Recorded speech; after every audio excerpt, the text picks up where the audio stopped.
अनुतिमिरान्धस्य शलाकया चक्षुरुन्मिलितं येन तस्मै श्रीगुरुवे नमः। जय श्री कृष्ण चैतन्य प्रभु नित्यानंद श्री अद्वैत गदाधर शिवासादि गौर भक्त वृंदा। हरे कृष्णा कृष्णा कृष्णा हरे हरे, हरे राम राम राम हरे हरे। नमो विष्णु पादाय कृष्ण पृष्ठाय भूतले श्रीमते भक्ति वेदांत स्वामी निति नामिने। नमस्ते सारस्वती देवी गौरवाणी प्रचारिणे निर्विशेष शून्यवादी पाश्चात्य देशतारिणे।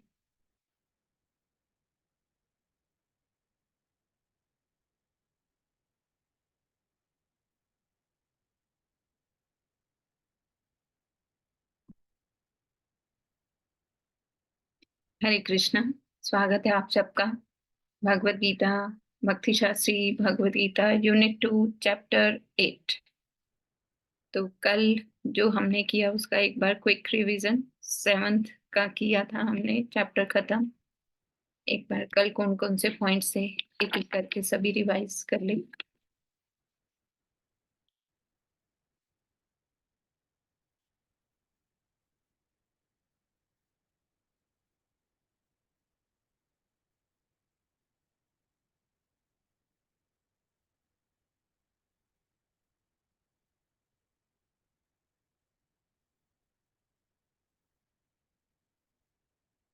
बताइए कल क्या किया था।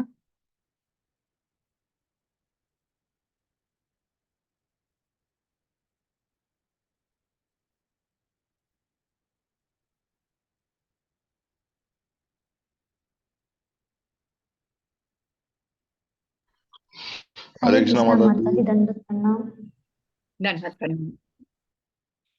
जी, कल हमने ये रीड किया था कि जो भगवान कहते हैं कि जो कम अक्ल लोग होते हैं मैं उनके सामने कभी प्रकट नहीं होता हूँ और उनके सामने और मैं अपनी माया शक्ति के ना द्वारा उनके सामने छुपा रहता हूँ और इसीलिए मुझे जान नहीं पाते कि मैं अजन्मा हूँ, अविनाशी हूँ।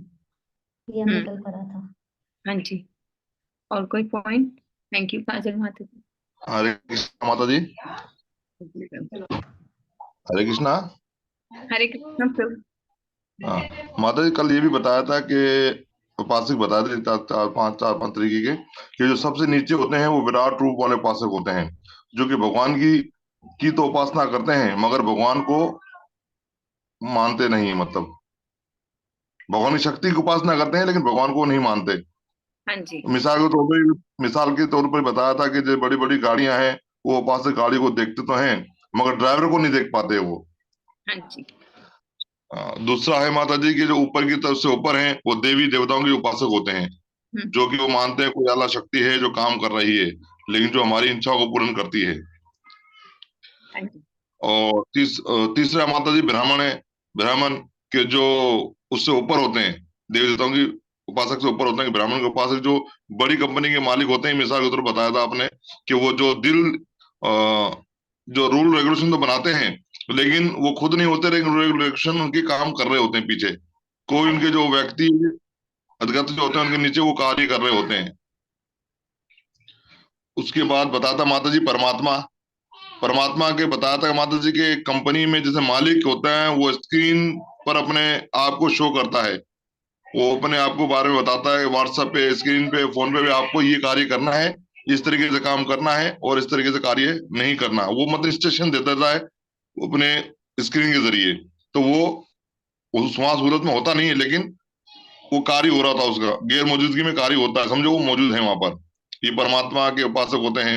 और जो भगवान के उपासक होते हैं वो पूरी तरीके से भगवान को जानते हैं, भगवान की सेवा करते हैं और वो ये भी करते हैं जो हमारे कार्य हो रहे हैं ये सब भगवान की कृपा से ही हो रहे हैं। और वो भगवान की भौतिक आध्यात्मिक दोनों शक्तियों पर विश्वास रखते हैं। जी जी। हरे कृष्ण माता जी। आपने आगे पूजा माता जी आप कुछ बताएंगे? हरे कृष्ण माता जी, धन्यवाद प्रणाम। माता जी, कल आपने बताया था कि जीव जो है वो अपनी इच्छा पूरी करने के लिए देवी देवताओं की पूजा करता है, उनके पास जाता है, लेकिन भगवान सब कुछ देने वाला जो है वो भगवान है। तो भगवान जो है वो हमें हम जब जाते हैं भगवान के पास तो भगवान के सामने हमें ये इच्छा जाहिर करनी चाहिए कि भगवान जो मेरे लिए अच्छा है आप वो मुझे दें या मेरे लिए करें। आपने ये समझाया। और तीन चीजें क्या करते हैं भगवान? भगवान 3 चीज़ें जो करते हैं वो है कि अगर वो हमारे लिए अच्छा है तो हमें देते हैं या वेट करने के लिए कहते हैं, और अगर अच्छा नहीं है तो फिर वो मना कर देते हैं, भगवान नहीं देते हैं हमें। मना कर देते हैं, सैंक्शन नहीं करते, वेट करने के लिए कहते हैं, और तीसरा तीसरा हमें दे देते हैं।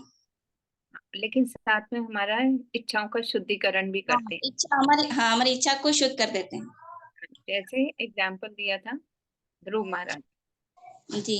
महाराज ने अपने पितामह से भी बड़ा राज्य की इच्छा करी, भगवान ने उसे वो इच्छा उनकी पूरी करी, लेकिन उनका शुद्धिकरण भी किया। उनकी शुद्धिकरण करते हैं। तो जी। इसका क्या है, से क्या हमें पता चलता है कि हमारी भौतिक डिजायर हो या आध्यात्मिक डिजायर हो, हमें भगवान के पास जाना चाहिए और उनसे छुपाना नहीं चाहिए कि उनके भगवान ने बोला है कि आध्यात्मिक डिजायर ही मेरे सामने रखो। भौतिक है तो भी हम भगवान के पास ही तो जाएंगे, देवी देवताओं के पास ना जाकर उन्हीं के पास जाकर उनसे प्रार्थना करें कि मेरी ऐसी भौतिक इच्छा भी है, आध्यात्मिक इच्छा भी है, लेकिन आपको जो सही लगे वो आप मेरे लिए करें। अपनी इच्छा जाहिर भी करें लेकिन छोड़ दें भगवान के ऊपर। भगवान की। और कोई पॉइंट ऐड करना चाहें?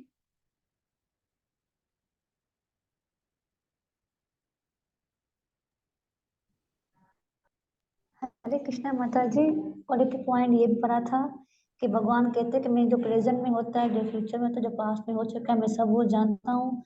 मैं हर एक चीज को जानता हूँ, मैं तमाम जीवों को भी जानता हूँ, लेकिन मुझे कोई भी नहीं जानता है। हम्म। और निकुंज लीला माता जी, निकुंज लीला माता हरे जी। हाँ जी। कृष्णा। माता जी, आपने हमें बताया था कि हम इच्छा और द्वेष के कारण इस जगत में आए हैं। हमने इच्छा की थी कि भगवान ही क्यों मालिक है, हम भी बने मालिक। तो भगवान हमारी इच्छा पूरी करने के लिए ये पूरा जगत बनाया है। हमने भगवान से द्वेष यानी कि ईर्ष्या की थी, तो भगवान ने कहा जाए आप देखें कैसे है यहाँ पर, सुख है कि नहीं है। उसके साथ साथ ये भी सवाल उठा था कि भगवान ने क्यों ये किया, भगवान हमें मना भी तो कर सकते थे। तो आपने एक फैन की मिसाल दी थी कि एक बच्चा बहुत ही जिद करता है कि मुझे इस फैन में उंगली डालने दो, पिता बहुत मना करता है लेकिन नहीं मानता, तो वो बटन बंद कर देता है, तो फैन तो चल रहा होता है, वो उसको थोड़ा कम दर्द होता है। तो इसी तरह हमें दर्द तो होता है, लेकिन हमारा थोड़ा कम करने के लिए गुरु शास्त्र साधु हमें दे दिए ताकि वो हमारी हेल्प कर सके इस जगह से वापस आने के लिए। हाँ जी। Hare Krishna. Thank you ma'am. Hare Krishna माता जी। माता जी, आपने कल ये भी बताया था कि जो कुछ ऐसे लोग होते हैं जो अपनी अक्ल से मुझे जानने की कोशिश करते हैं, समझने की कोशिश करते हैं, और जो भक्त होते हैं वो गुरु परंपरा के जरिए मुझे जानने की कोशिश करते हैं। तो जो अपने आप जानने का प्रयास करते हैं वो कौन सा पंथ अपनाते हैं, क्या बोलते हैं उसे? वो कम अक्ल लोग होते हैं वो। हाँ, कम अकल वाले तो होते हैं, लेकिन वो कौन सा प्रोसेस, कौन सा पंथ अपनाते हैं? वो मेरे ख्याल से शायद ब्रह्म उपासक होते हैं माता जी। नहीं नहीं नहीं नहीं, आप कंफ्यूज हो रहे हैं। जो अपने बलबूते पे कुछ समझने का प्रयास करते हैं उसे बोलते हैं आरोपंथ। हाँ। और जो हाँ, जो परंपरा पे कि ऊपर से नीचे डिसेंडिंग ऑर्डर पे आए, जो ऐसे ज्ञान को हासिल करते हैं उसे बोलते हैं अवरोपंथ। ठीक। ये आपको आगे आप श्री ईशोपनिषद पढ़ेंगे तो उसमें भी आएगा, क्वेश्चन भी आएंगे एग्जाम में। तो इस चीज को याद रखना, जब हम जैसे मंदिर में क्या होता है, गुरु महाराज हैं, प्रभुपाद हैं, भक्ति सिद्धांत सरस्वती महाराज, गौर किशोर बाबा जी महाराज, भक्ति विनोद ठाकुर, जगन्नाथ बाबा जी महाराज, षट गोस्वामी, पंच तत्व, नरसिंह भगवान, गौर निताई, और फिर राधा कृष्ण, ऐसा पूरे, तब हम राधा कृष्ण तक जाते हैं। ये है ये है आरोह पंथ। हाँ, लेकिन हम अपने आप नहीं जाते। हम लोग क्या करते हैं कि ऊपर से जब नीचे आते हैं, ये हमें परंपरा सारा ज्ञान देती है, वो हमें ऊपर से ऊपर का ज्ञान देती है। तो भगवान का ज्ञान गुरु के द्वारा जैसे महाप्रभु ने दिया, महाप्रभु ने आगे षट गोस्वामी को, षट गोस्वामी ने आगे ये गुरु परंपरा को दिया, और फिर प्रभुपाद, फिर हमारे गुरु महाराज, फिर उनसे हमें मिल रहा है। तो ये है अवरोह पंथ। हम लोग अवरोह पंथ से ज्ञान को हासिल करते हैं, अपने आप ऊपर नहीं जाते, जो ज्ञान नीचे आता है उसे अपनाते हैं। क्लियर है? ठीक है माता। ओके, तो हम चैप्टर 8 स्टार्ट कर दिया था हमने। एक और क्वेश्चन, कल हमने किससे प्रार्थना करने के लिए बोला था? एक मिनट। हाँ, 8 चैप्टर में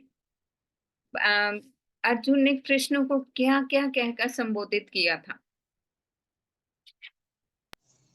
2 श्लोक करे थे हमने 8 चैप्टर के। माता जी मधुसूदन मधुसूदन मधुसूदन और और पुरुषोत्तम। पुरुषोत्तम। पुरुषोत्तम, हे पुरुषोत्तम, मैं मतलब कि वो अपने मित्र से नहीं, पुरुषों में जो उत्तम है, पुरुषों में जो सर्वश्रेष्ठ है, उससे पूछ रहे हैं। और फिर मधुसूदन, जैसे हमारे जो भी संशय हो, जैसे आपने मधु नामक राक्षस का वध किया था, वैसे आप मेरे सारे संशयों का, मेरे सारे डाउट्स का वध कर दो, उन्हें मारो। ऐसी प्रार्थना अर्जुन करते हैं। तो अर्जुन ने क्वेश्चंस पूछे थे, किम किम तद ब्रह्म, किम अध्यात्म, किम कर्म पुरुषोत्तम, अधिभूतम च किम प्रोक्तम, अधिदैवम किम उच्यते। 5 क्वेश्चन किए थे अर्जुन ने फर्स्ट श्लोक में। वो क्या है कि हे पुरुषोत्तम, ब्रह्म क्या है, आत्मा क्या है, और सकाम कर्म क्या होता है, यह भौतिक जगत क्या है, तथा देवता क्या है, कृपया करके मुझे ये सब बताएं। और फिर दूसरे श्लोक में क्या बताया कि यज्ञ का स्वामी कौन है और वह शरीर में कैसे रहता है। कोई इसे एक क्वेश्चन भी कर सकते हैं और अलग अलग भी कर सकते हैं। यज्ञ का स्वामी कौन है और वो कैसे शरीर में रहता है। और नेक्स्ट क्वेश्चन कि मृत्यु के समय भक्ति में लगे रहने वाले आपको कैसे जान पाते हैं।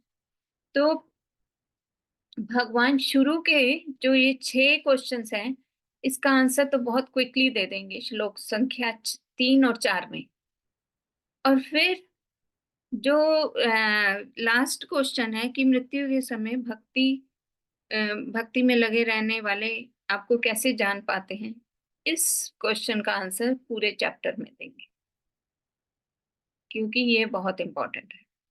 तो फिर अब भी हम जल्दी से, जैसे भगवान ने जल्दी से आंसर दिए शुरू के 6 क्वेश्चंस का, हम भी जल्दी से हो करते हैं।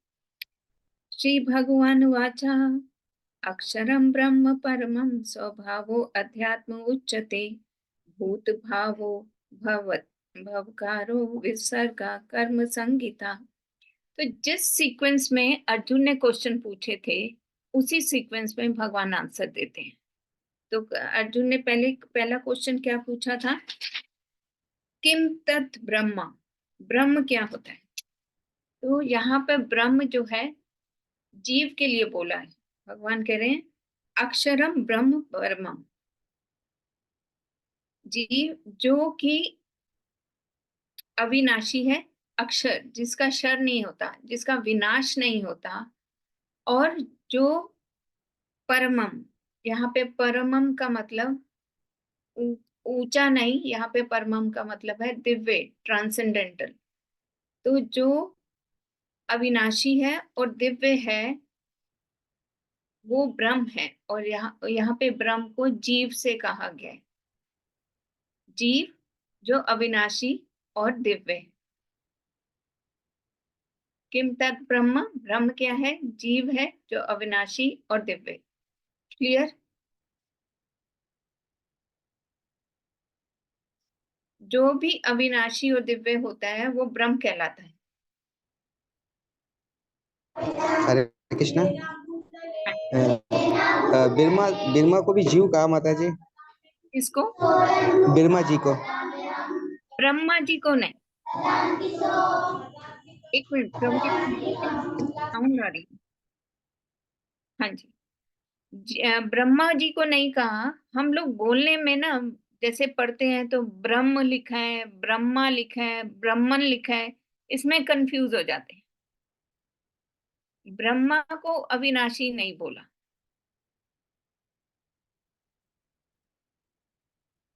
और ये है कि ब्रह्मा जी भी जीव हैं, तो वो उस कैटेगरी में आते भी हैं। तो हर जीव को जो अविनाशी है, जिसका विनाश नहीं होता, और जो दिव्य है, उसे ब्रह्म बोला है। लेकिन मतलब ब्रह्मा, पर्टिकुलर ब्रह्मा ऐसा नहीं, सभी जीवों के लिए। तो आप ब्रह्म और ब्रह्मा करके ना कंफ्यूज हो। ये ब्रह्मा जो है जीव की कैटेगरी में आते हैं, इस करके उन्हें बोला गया।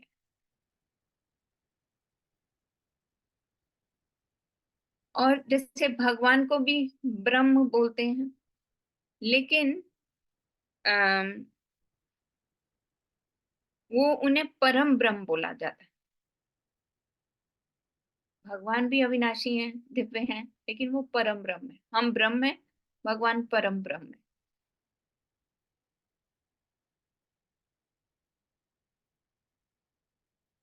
ठीक है।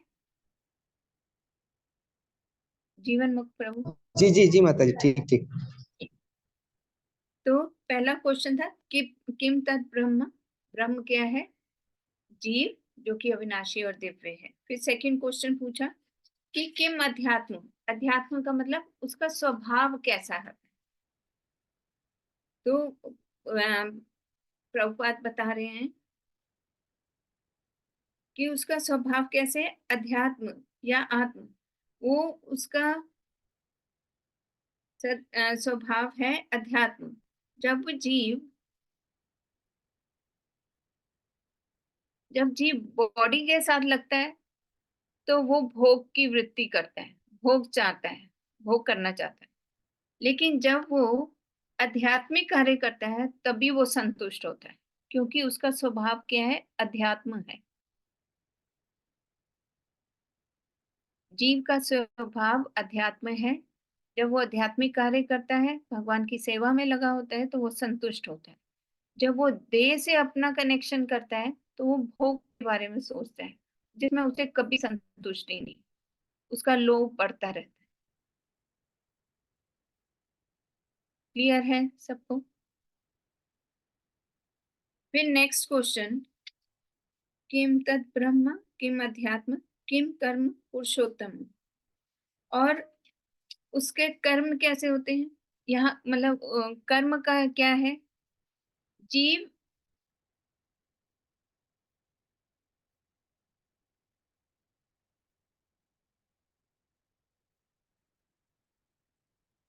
जब ऐसे कार्यों में लगता है जो आध्यात्मिक नहीं है, उसे सिर्फ कर्म बोलते हैं। जो उसे जन्म मृत्यु जरा व्याधि में फंसाई रखे, उसे कर्म बोलते हैं। लेकिन जीव जब भगवान की सेवा में लगता है तो उसे आध्यात्मिक कर्म बोलते हैं, स्पिरिचुअल एक्टिविटी कहलाती है। तो वेदों के अनुसार कर्म इंद्रिय तृप्ति है, लेकिन अगर जब हम भगवान की सेवा में लगे तो वो स्पिरिचुअल एक्टिविटीज कहलाती, आध्यात्मिक कर्म कहलाते।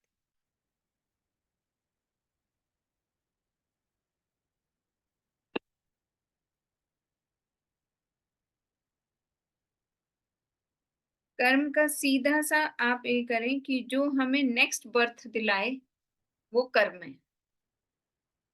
शास्त्रों के अनुसार अगर हम कार्य करते हैं तो वो अकर्म कहलाता है, जो हमें इस कर्म बंधन से मुक्त करता है। लेकिन अगर हम कर्म करें तो इसका मतलब हमारा नेक्स्ट जीवन तैयार है। कर्म से पाप मिलेंगे या पुण्य मिलेंगे, तो उन्हें भोगने के लिए हमें इस संसार में आना ही पड़ेगा। तो कर्म की डेफिनेशन क्या है, जो हमें नेक्स्ट जीवन दिलाए। और फिर नेक्स्ट क्वेश्चन क्या है?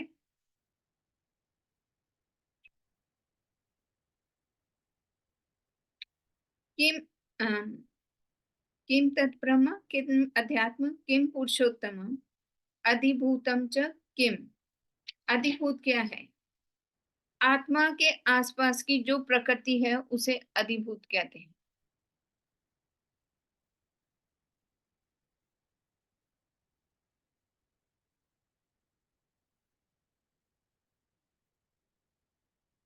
आत्मा के आसपास की जो भी प्रकृति है उसे अधिभूत कहते हैं। फिर अधिदैव क्या है? भगवान का विराट रूप जिसके अंदर सभी देवी देवता भी सम्मिलित हैं, और ये एक भगवान का भौतिक रूप है, सांसारिक रूप है।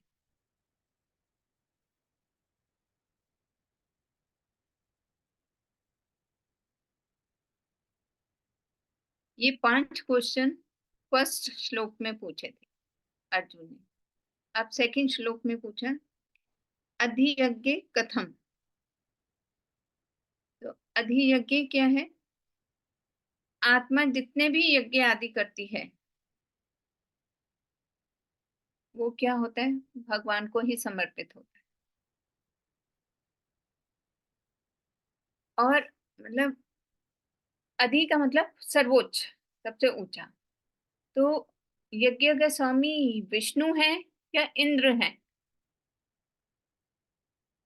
जब कर्मकांडी लोग करवा रहे होते हैं तो वो इंद्र की आराधना करते हैं, लेकिन कोई भी यज्ञ हो रहा हो उसका एंड जो आता है वो विष्णु को ही समर्पित हो।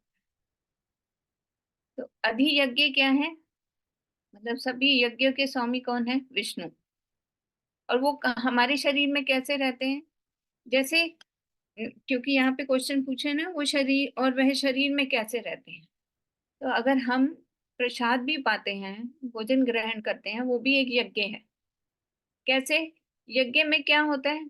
आहुति डालते हैं, हवन कुंड में आहुति डालते हैं, ऐसा ही होता है ना यज्ञ। तो जब हम एक एक ग्रास डालते हैं और अंदर वैष्णवर अग्नि जो जठरा अग्नि है, जो भगवान का रूप है, वो प्रज्वलित हो जाती है और उस अग्नि में हम एक एक ग्रास डालते जा रहे हैं। तो ये हमारा प्रसाद पाना भी एक यज्ञ है। तो तभी बताया कि जब हम प्रसाद पाते हैं तो उस समय भौतिक नहीं, बहुत ही, हम क्या बोलते हैं, कभी नहीं बोला प्रसाद खा लिया, बोलते हैं प्रसाद पा लिया। हम प्रसाद को ऑनर करते हैं, इंग्लिश में बोलते हैं हैव यू ऑनर प्रसादम। तो प्रसाद को खाते नहीं है, उसे पाते हैं, उसे हम रिस्पेक्ट देते हैं, क्योंकि कृष्ण प्रसाद और कृष्ण अभिन्न है, तो हम उन्हें उसे आदर देते हैं।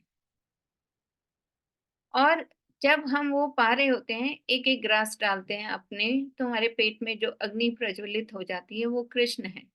तो भगवान कहते हैं कि तुम्हारे शरीर में भगवान जठरा अग्नि के रूप में, वैष्णवनरो अग्नि के रूप में विराजमान है।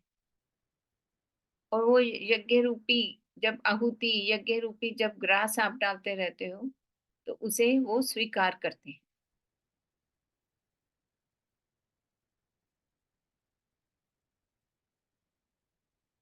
अब ये सारे क्वेश्चंस का आंसर भगवान ने दिया है ये इस 3 और 4 में।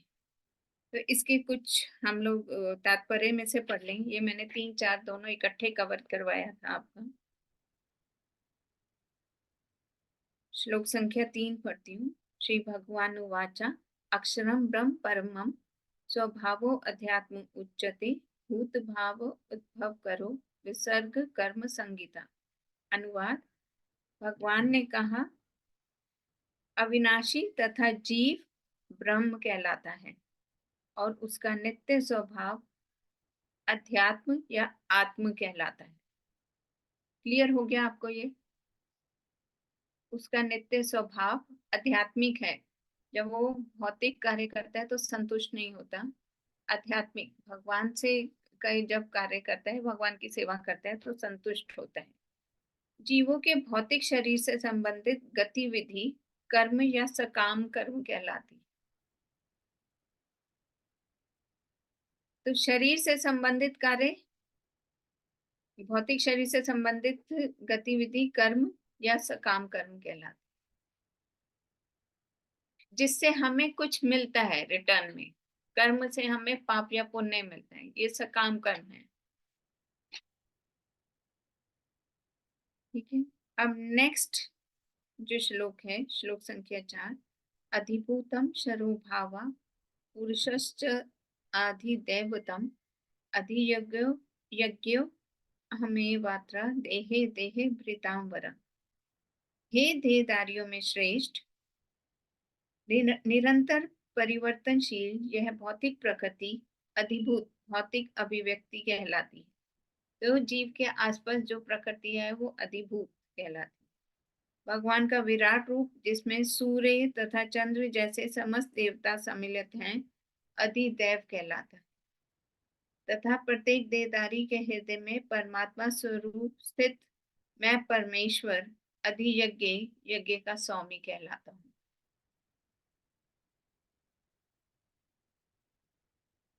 इसके तात्पर्य में हम 2-3 लाइन पढ़ेंगे। यह भौतिक प्रकृति निरंतर परिवर्तित होती रहती है। सामान्यतः भौतिक शरीरों को 6 अवस्थाओं से निकलना होता है। वे उत्पन्न होते हैं, बढ़ते हैं, कुछ काल तक रहते हैं, कुछ गौण पदार्थ उत्पन्न करते हैं, क्षीण होते हैं और अंत में विलुप्त हो जाते हैं। यह भौतिक प्रकृति अधिभूत कहलाती है। इसका आगे पढ़ रही हूँ। यह किसी निश्चित समय में उत्पन्न की जाती है और किसी निश्चित समय में विनष्ट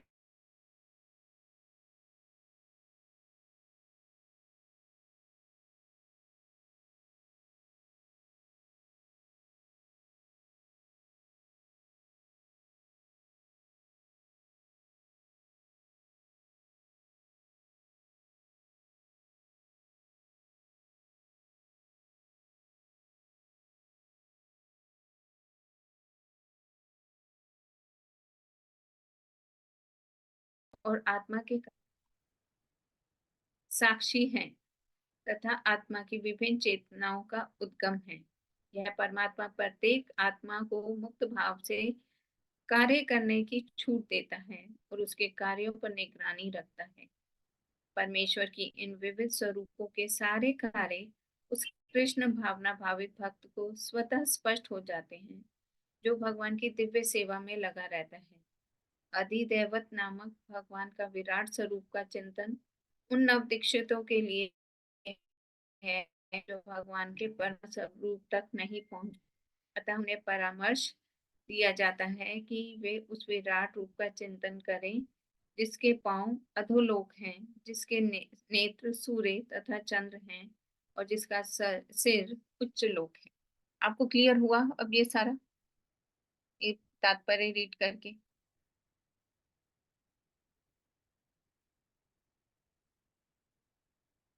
क्लियर है कि कोई डाउट?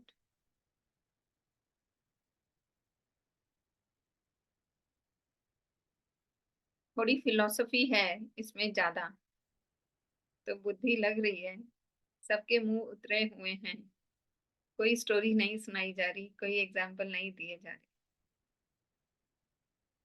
लेकिन भगवान ने भी तभी ये वाले टॉपिक्स बहुत क्विकली आंसर कर दिए, 2 श्लोक में सभी क्वेश्चंस के आंसर कर दिए। अभी जो मेन है हमारे लिए वो नेक्स्ट है।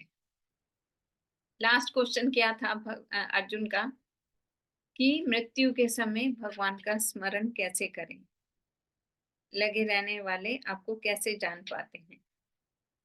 तो अब श्लोक संख्या 5 से थोड़ा रिलैक्स होंगे सारे। अंतकाले च मामेव स्मरण मुक्ता कलेवरम य प्रयाति समद्भावम याति नाशयत्र संशय। अनुवाद पढ़ेंगे कोई? और जिंदगी के आखिरी लम्हे में जो सिर्फ मुझ ही को याद करते हुए इस जिस्म को छोड़ता है, वो पूरा मेरे स्वभाव को प्राप्त करता है, इसमें जरा भर भी संदेह नहीं है। हरे कृष्ण। तो अंत काले मामेकम, जो अंत काल में मेरा स्मरण करते हुए शरीर छोड़ता है। अंतकाले च मामेव, जो अंतकाल में मेरे पर स्मरण मुक्ता कलेवरम, मेरा स्मरण करते हुए यह प्रयाति समद्भावम याति नासयत संशय, मेरा स्मरण करते हुए शरीर त्यागता है, वो मेरे भाव को प्राप्त करता है, इसमें कोई संशय नहीं है।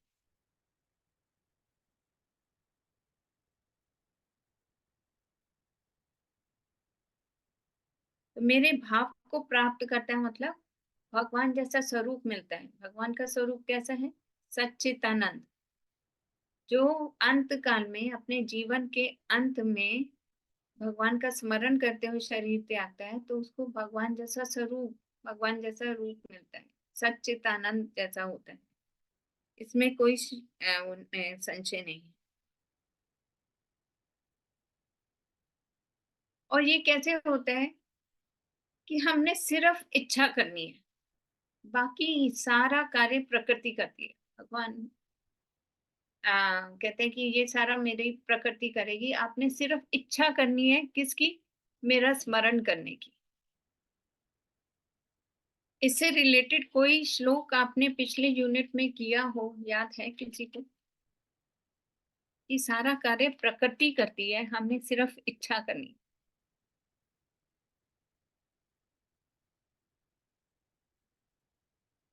याद है किसी को? माता जी 4 अध्याय में है क्या? 4 अध्याय में थर्ड चैप्टर में। माता जी तीसरे अध्याय की 27 श्लोक है ना, प्रकृति क्रियमाणानि। Good good good. प्रकृति क्रियमाणानि गुणैः कर्माणि सर्वस्य अहंकार गुणात्मा करता हम इति मन्यते। मैं करता हूँ, आपने सिर्फ इच्छा करनी है, बाकी सब कुछ प्रकृति करती है, बाकी सब कुछ अरेंज हो जाता है।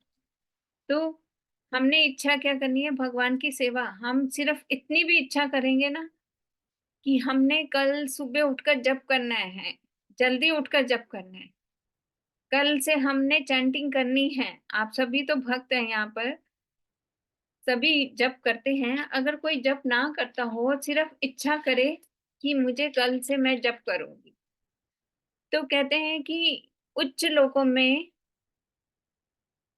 जो ब्रह्मा जी हैं, वो मधुपाक एक ड्रिंक होता है बहुत मीठा, वो लेकर खड़े हो जाते हैं ट्रे में कि अरे हरि नाम लेगा और फिर भगवान के धाम आ जाएगा, वेलकम के लिए खड़े हो जाते हैं। हमारे जो पूर्वज होते हैं वो नाचने लगते हैं, अरे ये हरि नाम लेने की सोच रहे हैं। और जो ऊपर सेलेस्टियल बॉडी देवी देवता होते हैं, वो दोनों लाइन बनाकर खड़े हो जाते हैं फूल लेकर कि आएंगे तो उनका स्वागत करेंगे। ब्रह्मा जी ड्रिंक लेकर खड़े हो जाते हैं, जूस की ट्रे लेकर खड़े हो जाते हैं। किससे? सिर्फ इच्छा करिए, अभी हमने लेना नहीं शुरू किया। तो इतना प्रसन्न होते हैं, ये तो ब्रह्मा जी प्रसन्न हो रहे हैं, ऊपर हमारे पूर्वज प्रसन्न हो रहे हैं। आप देखो कि भगवान को कितनी प्रसन्नता होती होगी। तो सिर्फ अब भी हमने इच्छा करनी है, बाकी क्या है, सारी प्रकृति कार्य करती है।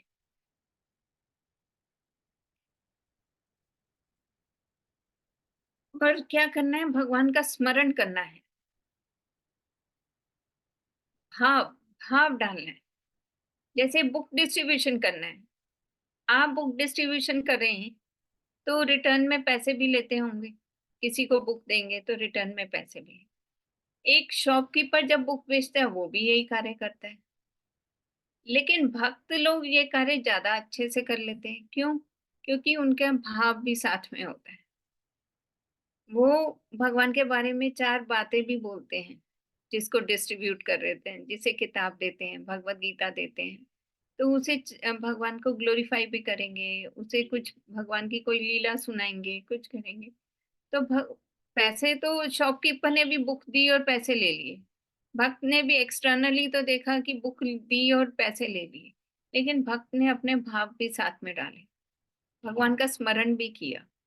ऐसी छोटी छोटी एक्टिविटी करते हुए जब आज पूरा जीवन वो निकाल देते हैं, और फिर वो अंतकाल में उसे स्मरण करना इजी हो जाता है। और वो जब अंतकाल में स्मरण करता हुआ, क्योंकि उसने सारा दिन कार्य ही यही की है, अंतकाल में भी ऐसे ही भगवान का स्मरण करेगा। तो स्मरण करते हुए जब शरीर त्यागता है तो भगवान कहते हैं कि वो मेरे भाव को प्राप्त करता है, इसमें कोई संशय नहीं। काजल माता जी।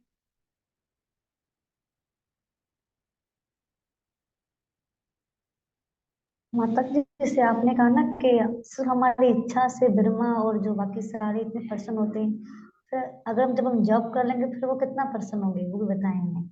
हाँ, वो कितना प्रसन्न होते हैं, बहुत प्रसन्न होते हैं। उन्हें उम्मीद हो जाती है कि अरे एक और आ रहा है, एक और आ रहा है, तो वो तैयारी शुरू कर देते हैं।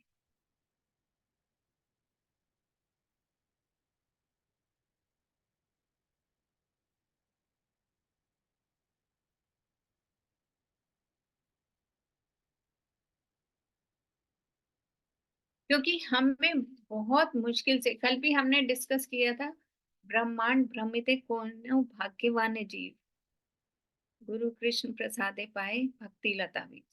बहुत, इतने ब्रह्मांड में आ ब्रह्मा भुवना लोका, कितने ब्रह्मांड में ऊपर नीचे कितनी अलग अलग योनियों में घूम लिया, मनुष्य देह मिला है, फिर भगवान की कृपा मिली है, भक्तों का संग मिला है, भगवान ने अपना नाम दे दिया, प्रामाणिक गुरु दे दिए, तो कितना भाग्यवान है हम।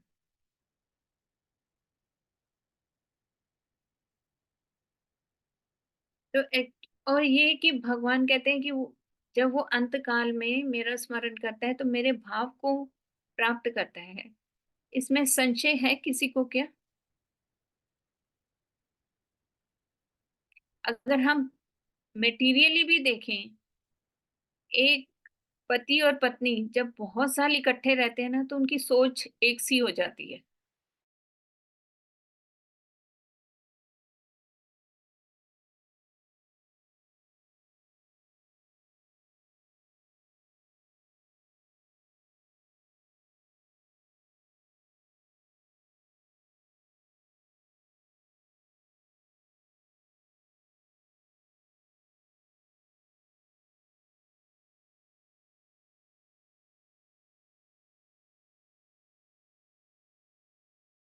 लाइक डिसलाइक उनकी एक सी हो जाती है, उनके स्वभाव एक से हो जाते हैं, उनकी पसंद नापसंद एक सी हो जाती है।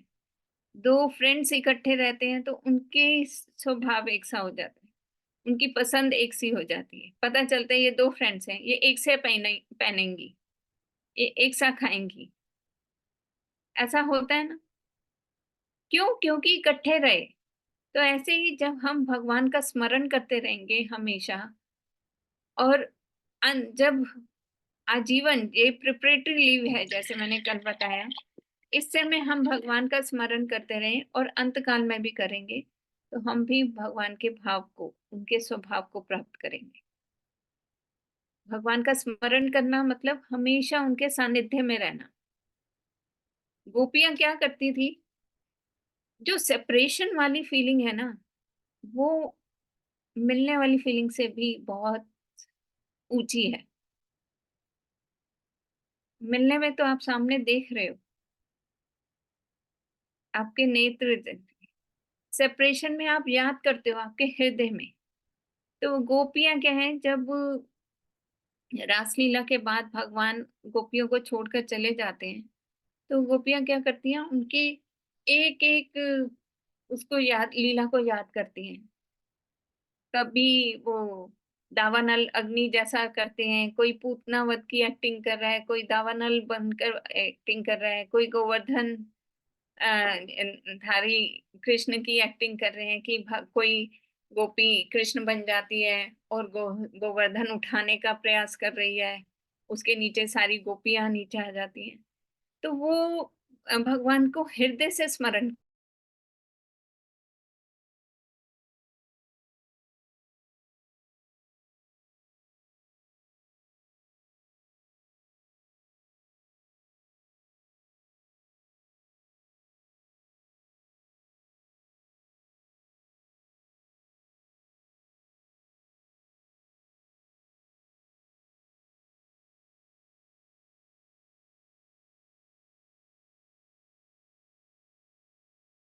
तो फिर क्या?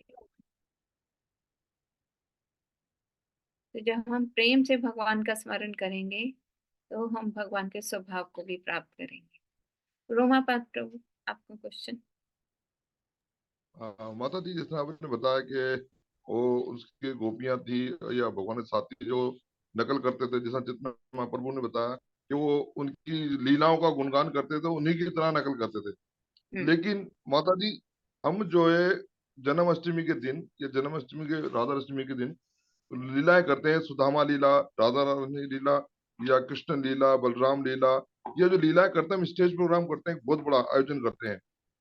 तो कोई भक्त में मना करते हैं आप इतना सारा खर्चा करते हुए ऐसा नहीं करा करो, सिर्फ उनको भक्ति का पाठ पढ़ाओ। अब हम उनको जवाब देते हैं कि जी देखो, इस तरीके से लोग इकट्ठे भी हो रहे हैं, एक तो भगवान का प्रचार भी हो रहा है, और दूसरा आकर्षित होते हैं कि अब चलो कृष्ण भावना वाले आज प्रोग्राम करेंगे, वहां चलते प्रसाद भी खाएंगे और भगवान की लीलाओं का गुणगान भी करेंगे।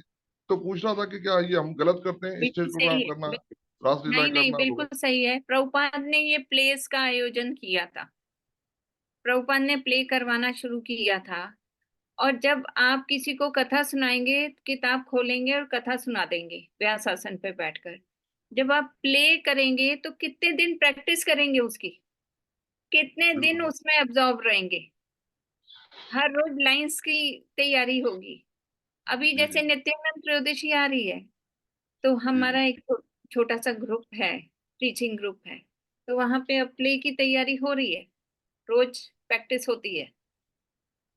तो ये और क्या है, जो हम पढ़ते हैं उससे ज्यादा हमें याद रहता है जो हम सुनते हैं, और उससे ज्यादा याद रहता है जो हम देखते हैं।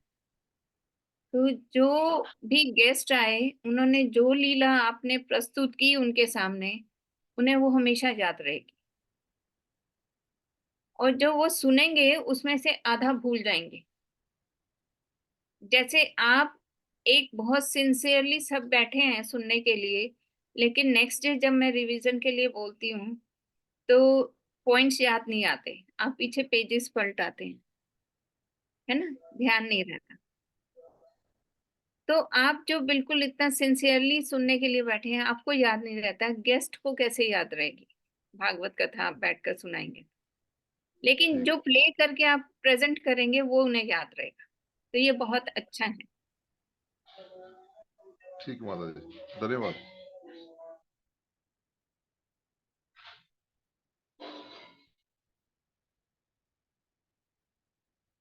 ठीक है, ओके, धन्यवाद। तो इसका हम लोग तात्पर्य में से फोर्थ लाइन रीड कर रही हूं मैं। स्मरण शब्द महत्वपूर्ण है। श्री कृष्ण का स्मरण उस अशुद्ध जीव से नहीं हो सकता जिसने भक्ति में रहकर कृष्ण भावना अमृत का अभ्यास नहीं किया। तो स्मरण कब होगा? जब हम कुछ कार्य करेंगे। कृष्ण भावना भावित कार्य नहीं करेंगे तो तब तक हमें स्मरण भी नहीं होगा। स्मरण करने के लिए पहले कुछ करना पड़ेगा। अब नेक्स्ट श्लोक में भगवान और क्लियर कर रहे हैं। यम यम वापि स्मरण भावम त्यजन्ते कलेवरम तम तम वैति कौन्तेय सदा तद्भाव भाव।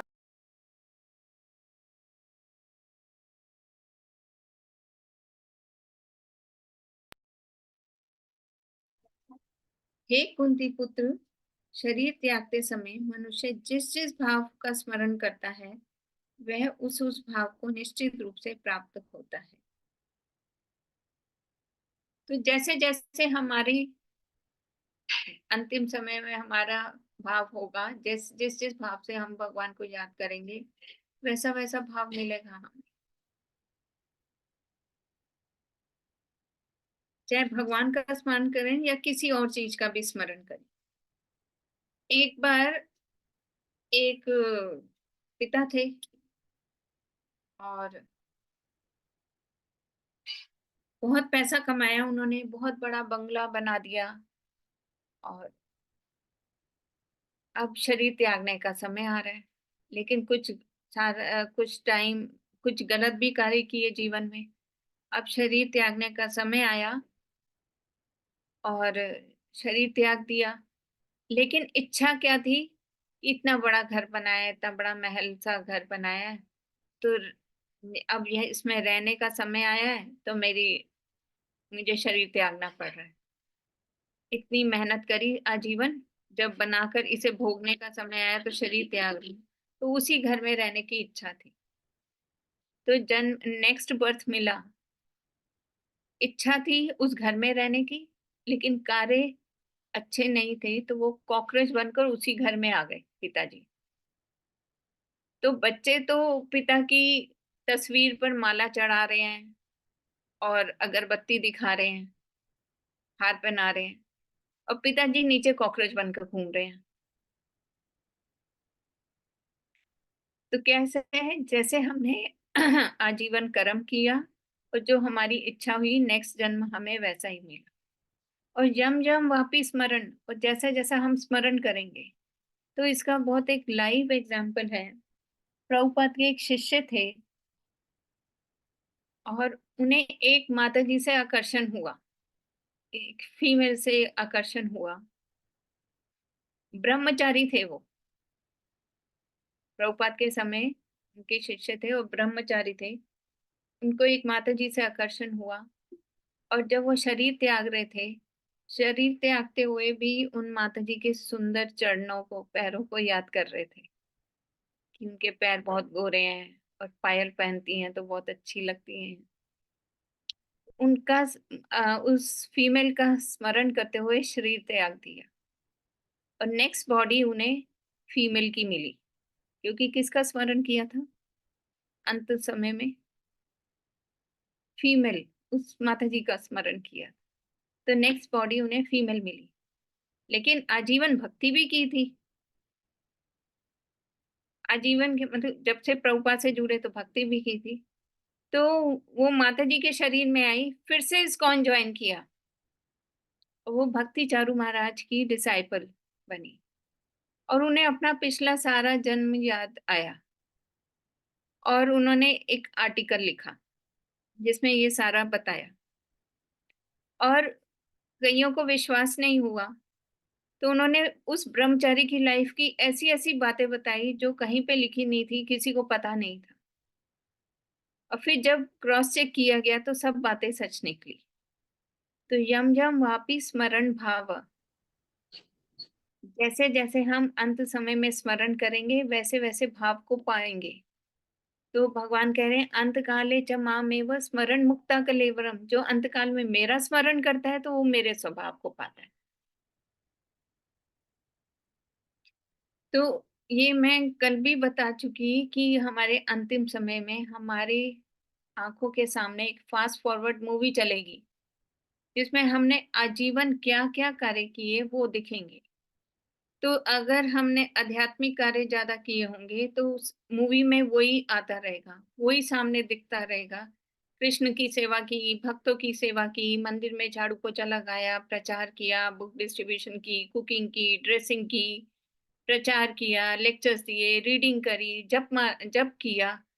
जब यही कार्य सारा टाइम किया होगा तो फास्ट फॉरवर्ड मूवी में भी यही सब कुछ आएगा और कृष्ण का स्मरण होगा, और वही स्मरण करते हुए आप यम यम वापि स्मरण भाव, आप शरीर त्यागेंगे। लेकिन आपने चैंटिंग करते वक्त मोबाइल यूज किया, टीवी देखते हुए चैंटिंग कर रहे हैं, ड्राइविंग करते हुए चैंटिंग कर रहे हैं, कुछ खाते हुए चैंटिंग कर रहे हैं, या किसी भक्त के प्रति अपराध कर रहे हैं, किसी सेवा में अपराध कर रहे हैं, कोई चोरी कर रहे हैं, कुछ भी कर रहे हैं, तो अंतिम समय में वही ध्यान आएगा। और किसी से गंदा बोल रहे हैं, अपशब्द बोल रहे हैं, तो वो ध्यान आएगा। तो वही स्मरण करते हुए कि अरे मैंने ऐसे गुस्से में बोला था ना, क्योंकि उसने मुझे ये कहा था, फिर से वही वाला सीन ध्यान आएगा।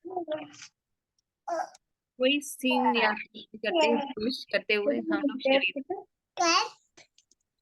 ब्लैक कैप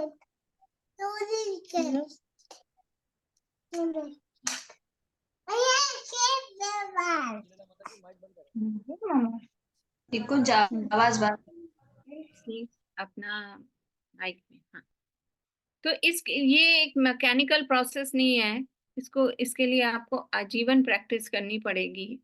अब ये नहीं है कि आजीवन चलो हमने अच्छे से लाइफ को एंजॉय करें, भोक्ताराम यक तपसम, सब चीजों को भोगें और अहम भोगी और मैं ही हर चीज का भोक्ताराम हूँ, सब चीजों को भोगें। 60-70 साल की उम्र हुई, गन रखी अपने यहाँ पर और शूट किया और हरे कृष्णा बोला, ऐसा भी मजा ले ले और वैसा भी मजा ले ले। नहीं, भाव नहीं आएगा। मुंह से बोल तो लेंगे, भाव नहीं आएगा, स्मरण नहीं होगा, कृष्ण का स्मरण नहीं होगा। तो ये मैकेनिकल प्रोसेस नहीं है, बहुत प्रैक्टिकल है।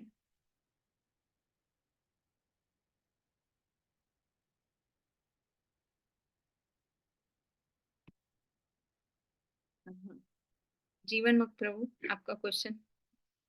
हरे कृष्ण माता जी। अमूमन क्लासों में सुना गया है कि जो भक्त अधूरी भक्ति रह जाती है तो उनको अगले जीवन में दोबारा वहां से स्टार्ट करने को मिलता है। तो अगर कोई मादी शख्स, जैसे अगर कोई तबले मास्टर हो, मर जाता है, तबले बजाने वाला का नाल बजाने वाला ढोलक, वो अगले जन्म में फिर उसको क्या वो सीखने को मिलेगा अगर वो इच्छा नहीं, करके मरता है तो? अगर उसने बहुत अच्छे से सीखा हुआ है और भगवान की सेवा में मृदंग को, तबले को, किसी भी इंस्ट्रूमेंट को बजाते हैं, जी जी। तो उसे मेहनत नहीं करनी पड़ेगी। मैं अपने यहाँ की एक, प्रभु जी आप प्लीज माइक को ऑन कर सकते हैं आप? हाँ जी। यहाँ पर एक बच्चा है 3 साल का। हम भक्त है, दिल्ली से ही थे उसके माता पिता, अब वो वृंदावन शिफ्ट हो गए हैं। वो 3 साल, 3 साढ़े 3 साल का है बच्चा, और वो जैसे ही कोई मेलोडी, कोई भी हरे कृष्ण महामंत्र की ट्यून सुनता है तो हारमोनियम पे निकाल लेता है। और बड़े बड़े भक्तों के साथ बैठकर वृंदावन में राधा श्याम सुंदर के सामने 24 आवर कीर्तन होता है, 24 घंटे कीर्तन होता है वृंदावन में राधा श्याम सुंदर के सामने। तो वहां पे उसकी रोज या हफ्ते में 1-2 बार उसकी भी शिफ्ट लगती है कि वो इतने बड़े बड़े भक्तों के सामने हारमोनियम लेकर कीर्तन करता है। वो 1 या 2 बार मेलोडी सुनता है और वो हारमोनियम पे निकाल देता है। तो अब 3.5 साल का बच्चा इस जन्म में तो नहीं इतना सारा सीख सकता, पिछले जन्म में उसने सीखा था और एक बार अभी जरा सी शुरुआत करने को मिला तो फटाफट कवर हो गया। तो ये पिछले जन्म की बात। पिछले जन्म में उसने बहुत हारमोनियम बजाया है, तो इस बार उसे सीखने की जरूरत नहीं पड़ी, हारमोनियम आते ही शुरू हो गया उसका। हरे कृष्ण माता जी, वो तो भक्त था ना, मैं आप भक्त की बात कर रहा हूँ। आप भक्त जैसे हमने देखते हैं अक्सर, मतलब जहाँ मृत्यु हो जाती है तो वहाँ पे 12 दिन तक भजन करते हैं, तो वहाँ पे ऐसे भी बच्चे मैंने देखे जिसे उनको गोट गिफ्ट हो, वो बजाते तो ऐसा बजाते कि मतलब ना उस्ताद किया होता ना कुछ किया होता है, मगर अच्छा बजाते वो लोग। लेकिन अगर भगवान की सेवा में नहीं लगा रहे तो उन्हें फिर से याद करना ही पड़ेगा, फिर से सीखना पड़ेगा। को मिलता है ना माता जी पिछले जन्म का हिसाब किताब? नहीं, नहीं मिलता। क्लास में भी अगर, हमने यही सुना है कि नहीं मिलता। हाँ, भक्ति में अगर नहीं लगे हुए तो फिर नहीं मिलेगा, उन्हें फिर अच्छा से एबीसी सीखनी पड़ेगी। अच्छा। लेकिन अगर तो जो भक्ति में लगे हुए हैं तो फिर उन्हें पिछले जन्म का मिलता है।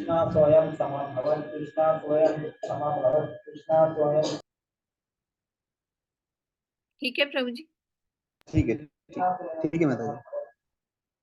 आ, और किसी का एक क्वेश्चन था।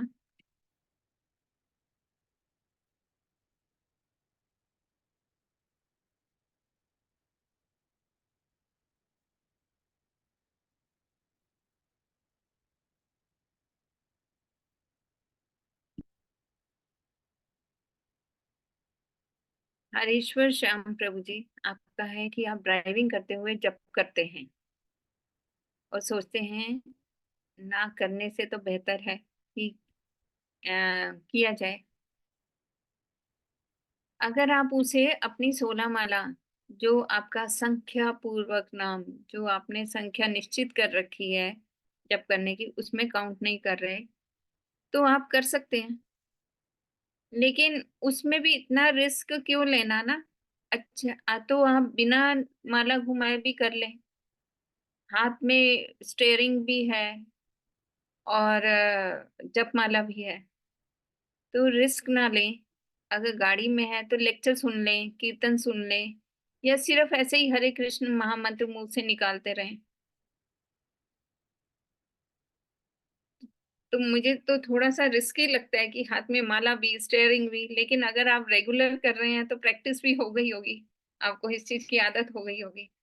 लेकिन उस चैंटिंग को आप अपने, जो आपने संख्या निश्चित की है, उसके अंदर ना काउंट करें। वो एक्स्ट्रा राउंड्स हो सकते हैं आपके, लेकिन जो रेगुलर राउंड्स हैं उसमें ना काउंट करें। और उस समय आप लेक्चर या कीर्तन सुने तो वो ज्यादा अच्छा है।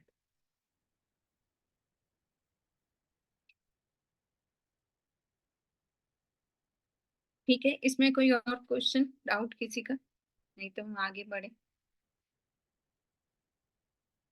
तस्मात् सर्वेषु कालेषु माम अनुस्मरण युद्ध च मय्या अर्पित मनो बुद्धिर माम वैशे से संशय। अतएव हे अर्जुन, तुम्हें सदैव कृष्ण रूप में मेरा चिंतन करना चाहिए और साथ ही युद्ध करने के कर्तव्य को भी पूरा करना चाहिए। अपने कर्मों को मुझे समर्पित करके तथा अपने मन एवं बुद्धि को मुझ में स्थिर करके तुम निश्चित रूप से मुझे प्राप्त कर सकोगे। तो भगवान क्या बोल रहे हैं? पहले तो अंत काल में करना, और जिस जिस भाव से मेरा स्मरण करोगे वैसा वैसा भाव, जिस जिस भाव अंत काल में आप स्मरण करोगे वैसा वैसा पाओगे। अब क्या बोल रहे हैं कि माम अनुस्मरण युद्ध कर, युद्ध च, मेरा स्मरण करो और युद्ध करो। तो ये सारा संदेश, जो सारा ज्ञान दे रहे हैं भगवान अर्जुन को, कहाँ पर दे रहे हैं? कुरुक्षेत्र की युद्ध भूमि में। महाभारत का युद्ध हो रहा है, होने वाला है, उससे पहले दे रहे हैं। तो भगवान साथ साथ ये भी कह रहे हैं कि अर्जुन को मजा तो आ रहा है कि मैं जो जो प्रश्न कर रहा हूँ, कृष्ण उत्तर दे रहे हैं और मेरे डाउट्स क्लियर हो रहे हैं। तो कृष्ण साथ साथ याद कर रहे आ रहे हैं कि युद्ध भी करना है अर्जुन, यहाँ खड़े होकर सिर्फ बातें नहीं करनी। तो माम अनुस्मरण युद्ध च। और हमें भी क्या कह रहे हैं कि सिर्फ मंदिर में बैठकर भगवत गीता भागवतम लेकर बैठना नहीं है। तुम गृहस्थ में हो, अपनी ड्यूटीज भी पूरी करनी है। स्टूडेंट लाइफ में हो तो पढ़ना भी है, पत्नी हो तो अपना कार्य संभालना है, पति हो तो अपना कार्य करना है। लेकिन कैसे? माम अनुस्मरण युद्ध च, पहले मेरा स्मरण करना है, फिर युद्ध करना है, फिर अपनी कार्य करने। अर्जुन का कार्य युद्ध करने का था, आपका कार्य किसी का ऑफिस में जाना, शॉप पर जाना है, किसी का कार्य किचन में जाना है। लेकिन सबसे पहले क्या करना है? मां अनुस्मरण। सुबह उठकर सबसे पहले भगवान का जप करना है, आरती करनी है, भगवत गीता थोड़ी सी पढ़नी है, फिर उसके बाद सारा दिन युद्ध करना है। तो पहले युद्ध नहीं करना कि स्मरण बाद में करें और युद्ध पहले कर लें। पहले स्मरण करना है, फिर युद्ध करना है।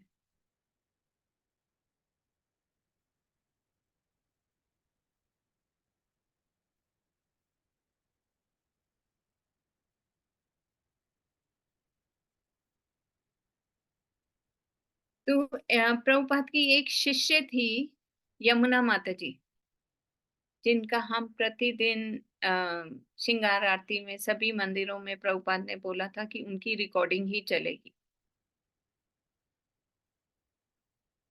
जब जो ये ब्रह्म संहिता के 2 श्लोक हैं श्रृंगार आरती के, जो हम गाते हैं, गोविंदम आदि पुरुषम तम हम भजामि, तो अगर आप देखें सभी मंदिरों में संसार दावानल कभी कोई गाता है, कभी कोई गाता है, नरसिंह आरती कोई गाता है, तुलसी आरती कोई गाता है, लेकिन जब श्रृंगार आरती का समय होता है तो गोविंदम आदि पुरुषम एक रिकॉर्डिंग चलती है। वो जो रिकॉर्डिंग है वो यमुना माता जी प्रभुपाद की शिष्या ही, उनकी रिकॉर्डिंग चलती है। तो प्रभुपाद ने ये बोला था कि ये कोई गाएगा नहीं, ये हर मंदिर में आप ही की ही रिकॉर्डिंग चलेगी। और यमुना माता जी एक हाई क्लास डिवोटी, भाव के लेवल तक पहुंच चुकी थी। इस लेवल की भाव का लेवल क्या है, जहाँ पे भरत महाराज पहुंचे थे। अगर आप देखें तो भाव का लेवल, उसके बाद प्रेम, सेकंड लास्ट लेवल होता है भाव का, वहां तक पहुंच चुकी थी। और उनके अंदर बहुत सारी क्वालिटीज थी, भाव के लेवल पे पहुंचे हैं तो सारे भक्तों के सारे गुण थे उनके अंदर। लेकिन दो मेन जो गुण थे वो थे उनकी आवाज, उनका कीर्तन, उनका गाना, और दूसरा उनकी कुकिंग। कुकिंग बहुत अच्छी थी और उनका वो गाती बहुत अच्छा थी। लेकिन प्रभुपाद ने उन्हें इंस्ट्रक्शन दी थी कि कुछ भी छोटी सी छोटी भी सेवा करनी है, किचन में जाकर कुछ भी कुकिंग करनी है, तो उससे पहले क्या बोलना है, ओम अज्ञानतिमिरान्धस्य ज्ञानांजन शलाकया। तो ये कि भगवान का स्मरण करना ही है, कुछ भी कार्य करना है तो पहले स्मरण करना। माम अनुस्मरण युद्ध कर, युद्ध च। तो कोई भी कार्य करने से पहले भगवान का स्मरण करना है, गुरुजन का स्मरण करना है, उनसे प्रार्थना करनी है, तब काम करना है।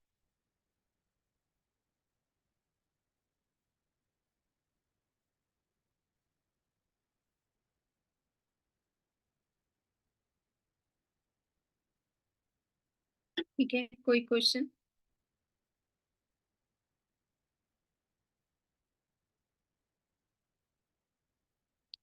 तो अब अर्जुन कह रहे हैं कि युद्ध करो, तो समझ आता है कि युद्ध कर लूंगा। आप कह रहे हैं स्मरण करो, तो भी समझ आ रहा है स्मरण कर लूंगा, लेकिन इकट्ठे करो, स्मरण भी करो और युद्ध भी करो, ये बड़ा मुश्किल है, ये कैसे करूं?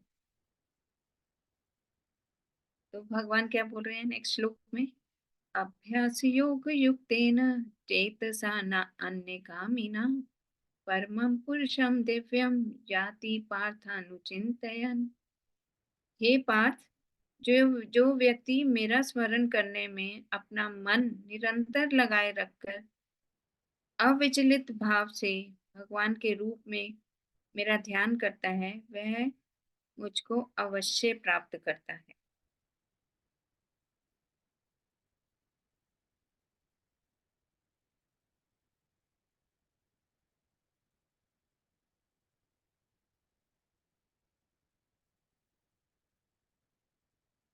तो कैसे करना है हमें भगवान का स्मरण? हमेशा हरे कृष्ण महामंत्र का जप करके। तो इस 8 चैप्टर में देखेंगे ना, तो भगवान क्या कर रहे हैं, मेरे नाम का जप करो, मेरा स्मरण करो और मेरे नामों का जप करो। अगर आप तात्पर्य पढ़ेंगे तो हर तात्पर्य में कहीं ना कहीं हरे कृष्ण महामंत्र के बारे में बोला, पूरा पूरा महामंत्र बोला। तो पूरे इस चैप्टर में कि भगवत प्राप्ति, जो चैप्टर का नाम है भगवत प्राप्ति, भगवत प्राप्ति कैसे होगी, भगवान के नामों का उच्चारण करके, हरे कृष्णा कृष्णा हरे हरे राम राम।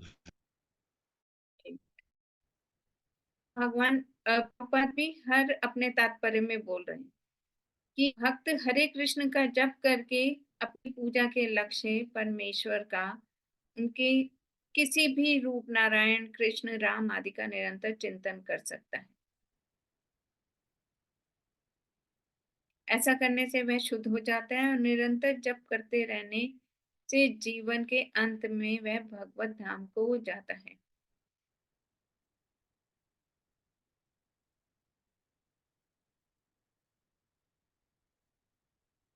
तो हमें अभ्यास करना है, प्रैक्टिस करनी है और ऐसे कार्य करने हैं जिससे हम भगवान को भूले नहीं, हमेशा भगवान का स्मरण कर सकें।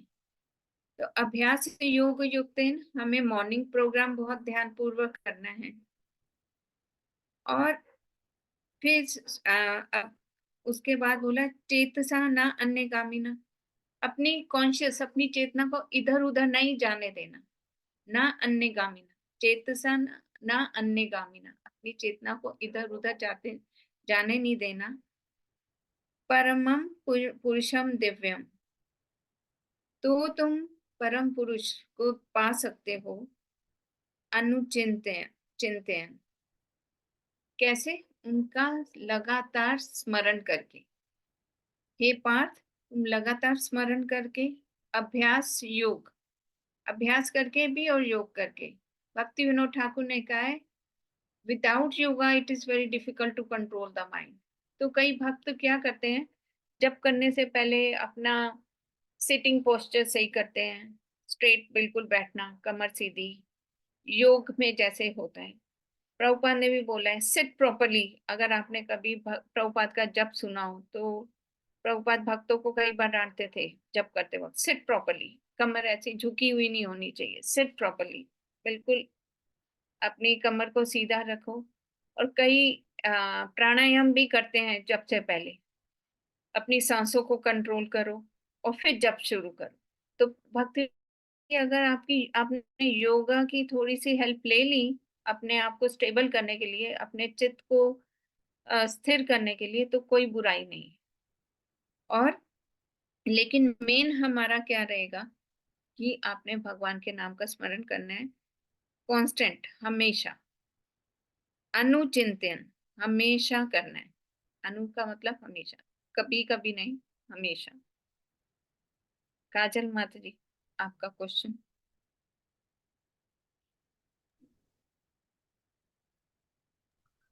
हरे कृष्णा माता जी, जैसे कि ना इसमें लिखा हुआ है ना, ए पार्थ, जो शख्स अपने मन को हमेशा मुझे याद करने में लगावे, इस रास्ते से भटके बगैर परम पुरुष भगवान के रूप में मेरा ध्यान करता हुआ यकीनन मुझे हासिल करता है। तो माता जी इसमें हमेशा अपने मन को लगाए रख के भगवान को याद करना है।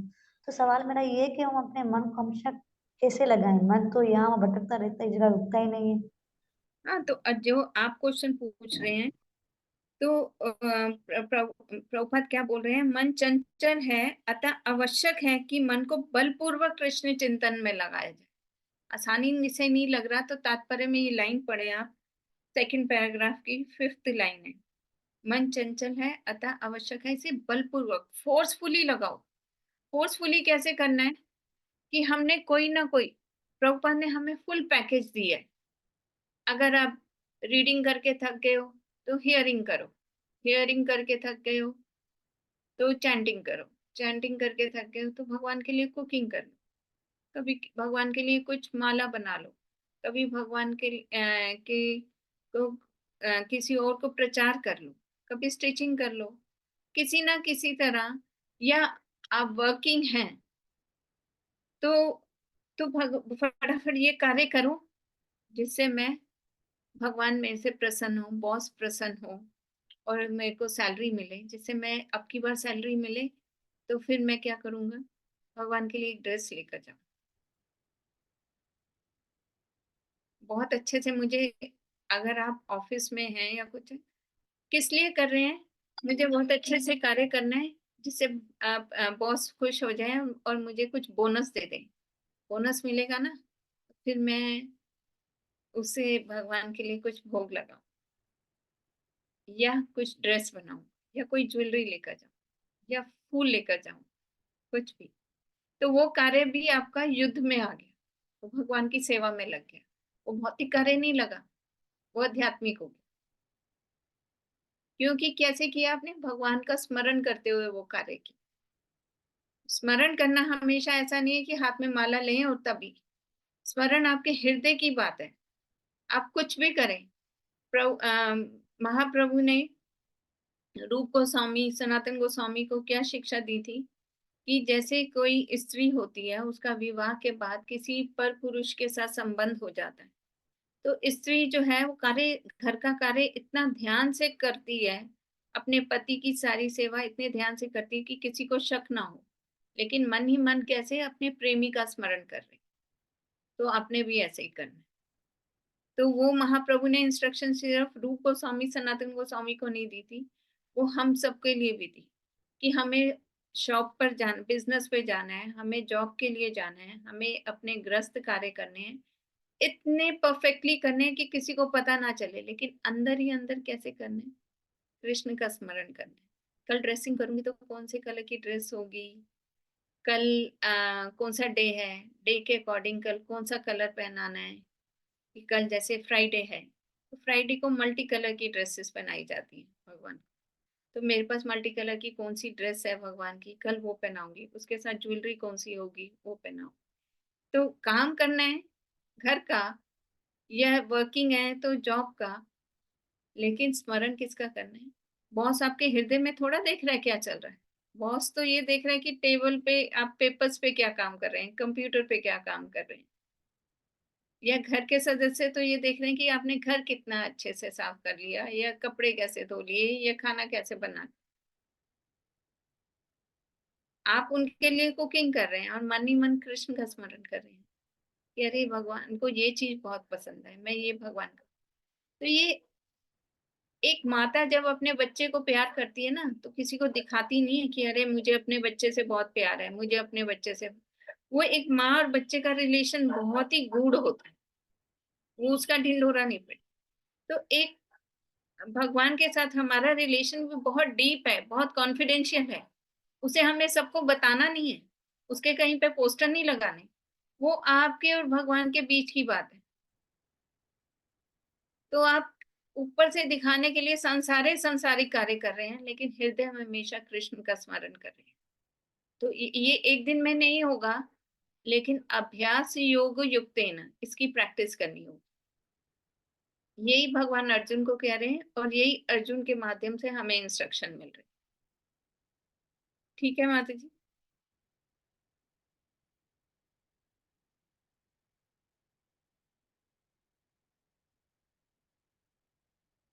अब आगे श्लोक संख्या 9। अब ये प्रोसेस है कि हम भगवान का स्मरण कैसे करें। भगवान ने ये तो बोल दिया कि मेरा चिंतन करो, मेरा चिंतन करते वक्त शरीर त्यागोगे तो मेरे स्वभाव को प्राप्त होगे। क्योंकि जो जैसे जैसे भाव को याद करते हुए त्यागता है, वो वैसे वैसे भाव को प्राप्त होता है। तुम मेरे, अर्जुन कह रहे कैसे करूं, तो कहते हैं अभ्यास करो, लेकिन प्रैक्टिकली कैसे करूं। तो भगवान बता रहे हैं कि भगवान का स्मरण प्रैक्टिकली कैसे करना है। कवि पुराणम अनुशासितारम अणु अरि अणियासम समृद्ध्य सर्वस्य धातार अचिंत्य रूपम आदित्य वर्णम तमसा परस्तार। भगवान कह रहे हैं मनुष्य को चाहिए कि परम पुरुष का ध्यान, सर्वज्ञ, कविम, कवि मतलब सर्वज्ञ, जो सब कुछ जानता है, पास्ट प्रेजेंट फ्यूचर सब कुछ जानता है। तो भगवान कविम है, आपको सब कुछ जानते हैं, आपके बारे में, आपके पास्ट के बारे में भी जानते हैं, फ्यूचर के बारे में भी जानते हैं। तो इस वे में भगवान को याद करना है कि भगवान तो सब कुछ जानते हैं, उनसे क्या छुपा हुआ। कवि पुराणम, भगवान क्या है? सबसे पुरानी पर्सनालिटी है। ब्रह्म संहिता में क्या बोलते हैं? अद्वैतम अच्युतम अनादि अनंत रूपम। अनादि काल से हैं भगवान, तो ओल्डेस्ट पर्सनालिटी। फिर कवि पुराणम अनुशासितारम। अनुशासितारम क्या है? कि अनुशासन में रखना, किसी का अनुशासन में रखना, जिससे वो ठीक से कार्य करे। जैसे टीचर करती है, जैसे मदर करती है, बच्चे को सिखाती है अनुशासन में रहना। तो कि भगवान भी हमें अनुशासन में रहना सिखाते हैं, लेकिन कैसे? प्रेम पूर्वक सिखाते हैं। कि अगर हम लोग कुछ गलत कार्य करने लगे तो भगवान कभी कभी हल्का सा दंड दे देते हैं, या हमें परमात्मा रूप में अंदर से अलर्ट करते हैं कि ये चीज गलत हो रही है, हमें अपने ट्रैक पे लाने में हमें हेल्प करते हैं। तो भगवान कैसे हैं? कवि हैं, सब कुछ जानते हैं, पुराणम, बहुत ओल्डेस्ट पर्सनालिटी हैं। अनुशासितारम, वो हमें प्रेम पूर्वक हमें ट्रैक पे लाने के लिए, अनुशासन में रखने के लिए, जैसे पेरेंट्स करते हैं या टीचर्स करते हैं, वैसे हमें हेल्प करते हैं। अणोरणा अनोर अनोरियास्याम, वो कैसे हैं? अणु, अणु क्या होते हैं? छोटे से छोटा हो जाते हैं। क्यों छोटे से छोटे? कैसे कि एक छोटे एटम में भी भगवान परमात्मा रूप में विराजमान, एक मल के कीड़े में भी भगवान परमात्मा रूप में, एक मक्खी में भी है, एक कीड़े चींटी में भी है, और हमारे अंदर भी है, हाथी के अंदर भी है। तो भगवान सबसे छोटे भी हो जाते हैं। फिर ऐसा करते हुए समृद्धि, ऐसा स्मरण कर, तो मेरा स्मरण करो। कैसे? कवि के रूप में याद करो, पुराण ओल्डेस्ट पर्सनालिटी के रूप में याद करो कि उन्हें सब कुछ पता है। अनुशासितारम, फिर अणोरणि अरुणियास्यम, कि वो सबसे छोटे से छोटे हैं। और फिर ऐसा करते हुए मुझे याद करो। फिर धाताराम, धाताराम मतलब वो सभी के मेंटेनर हैं। जैसे मैंने बोला, पहले भी बताया था कि हाथी 100 क्विंटल प्रतिदिन खाता है, लेकिन कहीं जॉब नहीं करता, कहीं बिजनेस नहीं करता, उसकी भी मेंटेनेंस भगवान करते हैं। एक बच्चा जैसे ही पैदा होता है तो वैसे ही माँ के स्तनों में दूध आ जाता है। भगवान उसके पैदा होते ही उसके भोजन का इंतजाम कर देते हैं। तो क्या है? भगवान सबके मेंटेनर हैं, सबका पालन करते हैं। इस रूप में भगवान का चिंतन करो। धातारम अचिंत्य रूपम, हम भगवान के रूप को, अचिंत्य रूप को इन भौतिक इंद्रियों से ग्रहण नहीं कर सकते। का रूप अचिंत्य है। अचिंत्य कैसे है? कि अगर कोई कहे कि परम सत्य गोरे हैं या काले, तो क्या जवाब दोगे आप?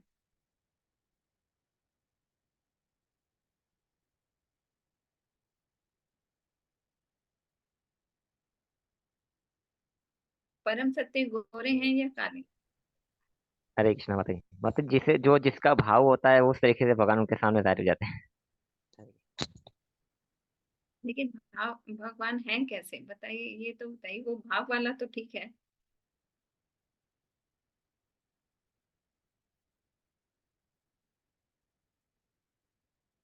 भगवान दोनों हैं।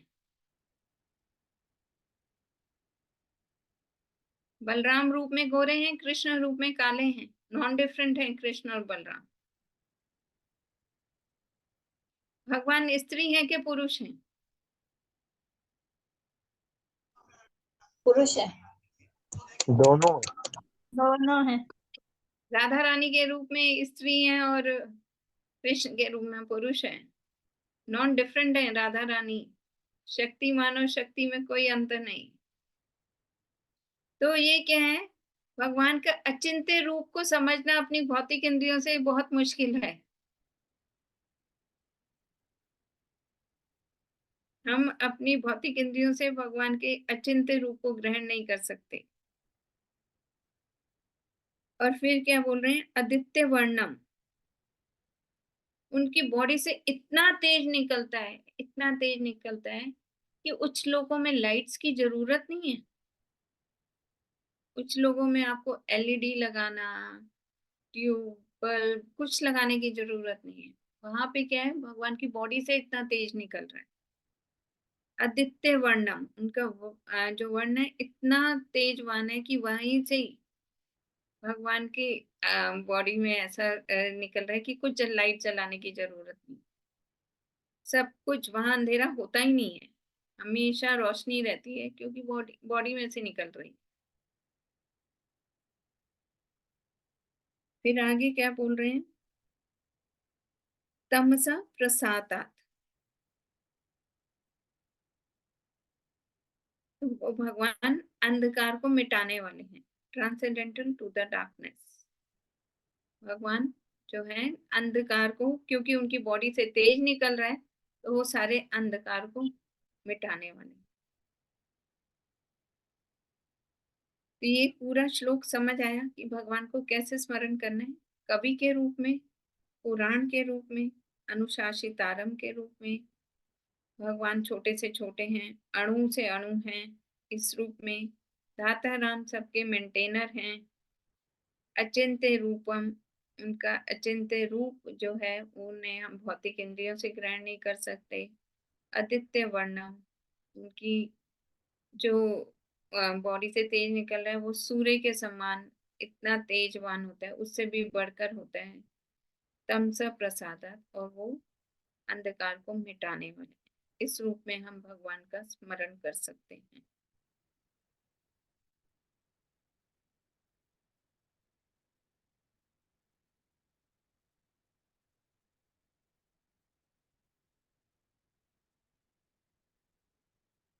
अब आगे जो है 10 नंबर से या 9 का भी थोड़ा सा आप काउंट कर सकते हैं। ये सारा योग मिश्रित भक्ति के बारे में बताया जा रहा है।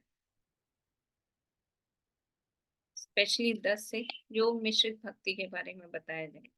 9 तक किसी का कोई डाउट हो तो पूछ सकते हैं, तो हम आगे चलेंगे श्लोक संख्या 10 पे।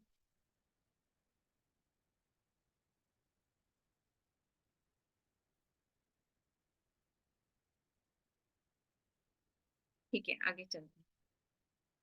प्रयाण काले मनसा चलेन भक्त्या युक्तो योग बलेन चैव भ्रुवोर्मध्ये प्राणमावेश्य सम्यक् सतं परम पुरुषम उपैति दिव्यम। प्रयाण काले, जो मृत्यु के समय मनसा चलेन, अपने मन को विचलित किए बिना, भक्ता भक्त्या युक्तो, ये बहुत ही इम्पोर्टेंट है। भक्त्या युक्तो मतलब भक्ति से लगा हुआ, योग बलेन चैव, बल के, योगा के बल से, भ्रूमोर मध्य, अपने दोनों बाहों के मध्य, प्राणम अवेश्य, अपने प्राण को ले आते हैं। सतम परम पुरुषम उपैति दिव्यम, ऐसे निश्चित रूप से भगवान को प्राप्त करते हैं। कैसे? अंत काल में, जीवन के अंत में, अपने मन को विचलित किए बिना भक्ति युक्त होकर, योग के बल से कोई अपने प्राणों को यहाँ अपने बाहों के बीच में ले आते हैं और मेरा स्मरण करते हैं। ऐसा करते हुए जब वो शरीर त्यागते हैं तो वो भगवान के दिव्य धाम को प्राप्त करते हैं।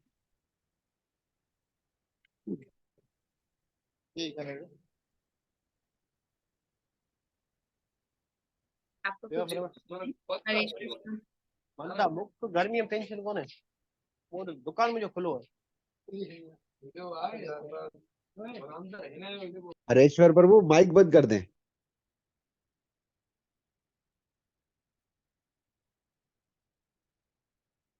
तो यहाँ पे योग मिश्रित भक्ति के बारे में बताया गया। प्रभुपाद एक बार बॉस्टन गए थे, ऑस्ट्रेलिया में आते हैं, तो वहां पे उन्होंने एक स्टील की फैक्ट्री के ऊपर एक बोर्ड पड़ा, अनअलॉयड स्टील, शुद्ध स्टील, स्टील में भी मिलावट होती है। तो प्रभुपाद को वो वर्ड बहुत अच्छा लगा, अनअलॉयड। प्रभुपाद ने अपने तात्पर्यों में कई जगह इंग्लिश में ये वर्ड यूज किया, अनअलॉयड डिवोशनल सर्विस। शुद्ध भक्ति हो, मिश्रित भक्ति ना हो।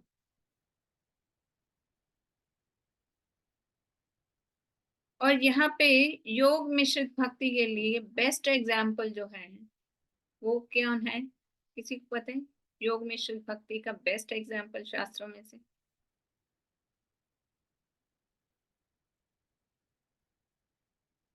भीष्म देव। भीष्म देव जिनको इच्छा मृत्यु का वरदान प्राप्त था, वो भगवान के भक्त थे।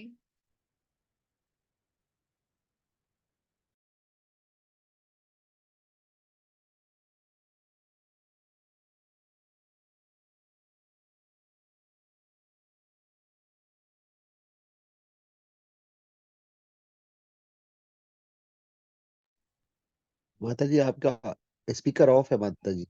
सॉरी। भीष्म पितामह जिन्हें इच्छा मृत्यु का वरदान प्राप्त था, वो अपनी योग साधना के कारण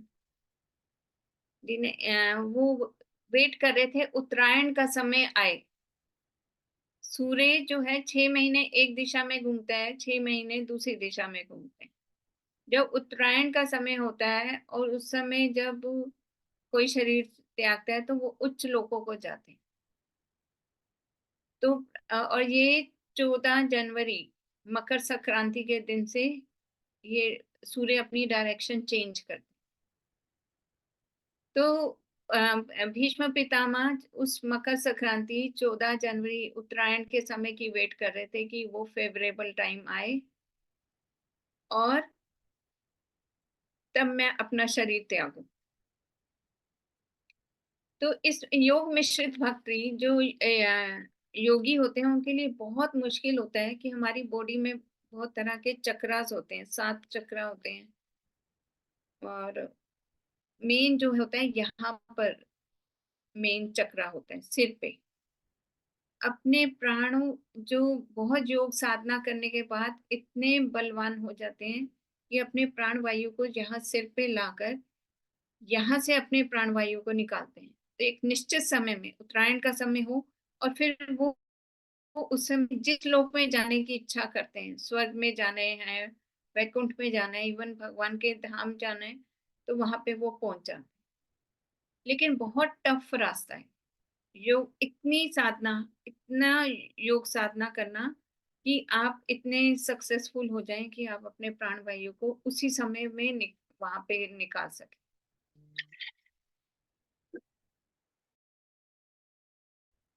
लेकिन भीष्म पितामह एक सक्सेसफुल योग मिश्रित भक्त थे। इसके अलावा कोई शास्त्र नहीं। और भक्तों को ये सब कुछ करने की आवश्यकता नहीं हो।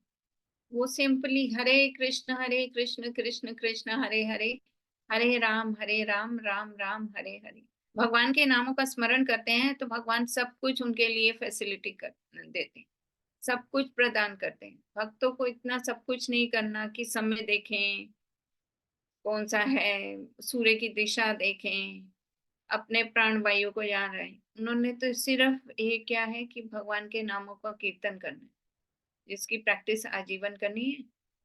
तो एक बार प्रभुपाद से पूछा किसी ने कि आप सारा दिन इतनी तपस्या करते हो, कभी ये व्रत है कभी वो व्रत है, सुबह सुबह उठकर ठंड में नहाना, आरती करना, जप करना, फिर इतना नाचना गाना, और अगर आपको जीवन के अंत में पता चले कि कृष्ण है ही नहीं तो आपका क्या होगा? तो प्रभुपाद ने बोला कि हम क्या करते हैं, dance, singing, dancing and feasting, नाचते हैं गाते हैं और फीस्ट, खाते हैं पीते हैं, अलग अलग पकवान बनाते हैं, भगवान को भोग लगाते हैं और खाते हैं, नाचते हैं गाते हैं।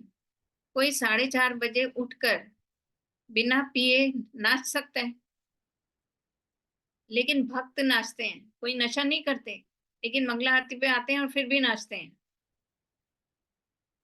तो हम लोग खूब नाचते हैं, गाते हैं, खाते हैं। अब मैं आपसे एक क्वेश्चन पूछता हूँ, हम तो अपनी लाइफ में हमने अगर हमें पता चले कि एंड ऑफ द लाइफ की कृष्ण नहीं है तो कोई नहीं, हमने अपनी लाइफ में एंजॉय किया, नाचे गाए खाए, खाया पिया। अब मैं आपसे पूछता हूँ कि आपने तो कुछ नहीं किया, सिर्फ एंजॉयमेंट की, भौतिक इंद्रियां संतुष्टि की। आपको अगर अंतिम अपने जीवन के अंत में पता चले कि कृष्ण है तो आपका क्या होगा? तो हमारी तो लाइफ सक्सेसफुल है ही है, चाहे कृष्ण है चाहे नहीं।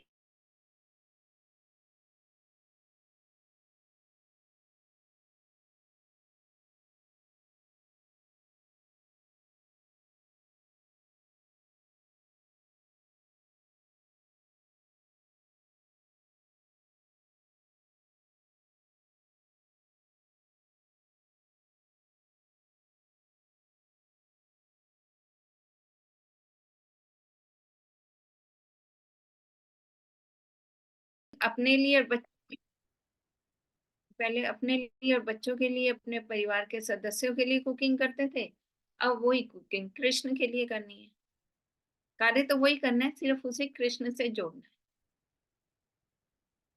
तो भक्तों के लिए कोई मुश्किल नहीं है, लेकिन अभक्तों के लिए बहुत दिक्कत की बात।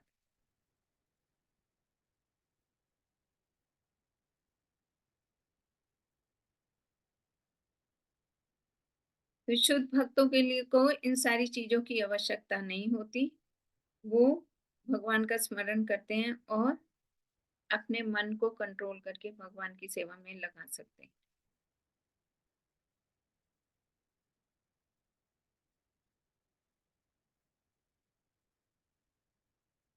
नेक्स्ट श्लोक। यदक्षरं वेदविदो वदन्ति विशन्ति यद्देव वीतरागा यदिच्छन्तु ब्रह्मचर्यं चरन्ति तते पदं संग्रहेण प्रवक्ष्ये। इसका अनुवाद कोई रीड करें। वेदों को जानने वाले जो ओंकार का प्रकटन करते हैं और जो संन्यास आश्रम के अजीम साधु हैं, वो ब्रह्म में दाखिल होते हैं। ऐसी सिद्धि की ख्वाहिश करने वाले ब्रह्मचर्य का अभ्यास करते हैं। अब मैं तुम्हें इस तरीका कार को समझाऊंगा जिसके जरिए कोई मुक्ति प्राप्त कर सकता है। हरे कृष्ण। हाँ जी, तो यहाँ पे एक योग मिश्रित भक्ति का एक और लेवल भगवान बता रहे हैं। यद अक्षरम वेद विदो वदंती।